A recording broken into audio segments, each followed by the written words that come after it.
இந்த ஜிடி நாயுடு செய்த சாதனை என்னன்னா ரெண்டே ரெண்டு சாதனை மட்டும் இருக்கு. ஒன்று, பெரியாருக்கும் மணியம்மைக்கும் பொருந்தா திருமணம். அதே நான் சொல்லலைங்க, இதெல்லாம் அந்த காலகட்டத்தில் இதே திராவிட கோஷ்டிகள் காங்கிரஸ் பெரிய பெரிய ஜமீன்தார்கள்லாம் அந்த பொருந்தா திருமணம் பண்ணுறப்போ போயிட்டு அந்த இடத்துல பெரிய போராட்டம் பண்ணி இப்படியான திருமணம் பண்ணக்கூடாதுன்னு புரட்சி செய்தவர்கள் தான் அந்த கரிஞ்சட்டை தோழர்கள், பெரியாரிஸ்டுகள் அன்னைக்கு. ஆனால் காலம் என்னன்னாக்கா, அதே பெரியார் வந்து பொருந்தா திருமணம் செய்கிறாரு. அந்த பொருந்தா திருமணத்துக்கு துணை போயிட்டு ரிஜிஸ்டர் ஆஃபீஸில் சாட்சியாக இருந்தது ஜிடி நாயுடு. பொண்ணு மாப்பிளையும் அழைச்சிக்கிட்டு வர்றது, அந்த வீடியோலாம் இருக்கும் பாருங்க.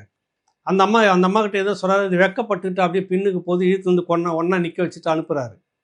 இதை தவிர தமிழ்நாட்டுக்கு அவர் செய்த சாதனை என்ன? அவர் கண்டுபிடிப்புன்னு சொல்றது நீங்க வந்து ஏமாற்று வேலை. நான் திரும்ப சொல்றேன், அந்த கண்டுபிடிப்பு தமிழ்நாட்டுக்கு எந்தெந்த விதத்தில் பயன்பட்டு இருக்குது. நீங்கள் சயின்டிஸ்டா அப்படின்னு சொன்னீங்கன்னாக்கா உண்மையான சயின்டிஸ்டா இல்லை அப்படின்னு நீங்கள் வைக்கிறதா இருந்தால் எத்தனையோ பேர்கள் தமிழ்நாட்டில் இருக்க அந்த பேரை வச்சிருக்கலாம். வேற எதுக்காக வச்சிங்க? பெரியாருக்கு கல்யாணம் பண்ணி வச்சாரு ஜிடி நாயுடு. அது ஒரு சாதனை, மிக பெரும் சாதனை. 76 வயசு ஒரு இந்த திருமணத்தை முடித்து வைத்தோம். இந்த திருமணம் நடந்த உடனே அண்ணாதுரை அப்படி வெடிச்சு கிளம்புறாரு. எழுதின வாசகம் ஒன்று மகா கேவலம். இந்த திருமணம் தான் திமுக தொடங்குவதற்கு காரணமாக இருந்தது.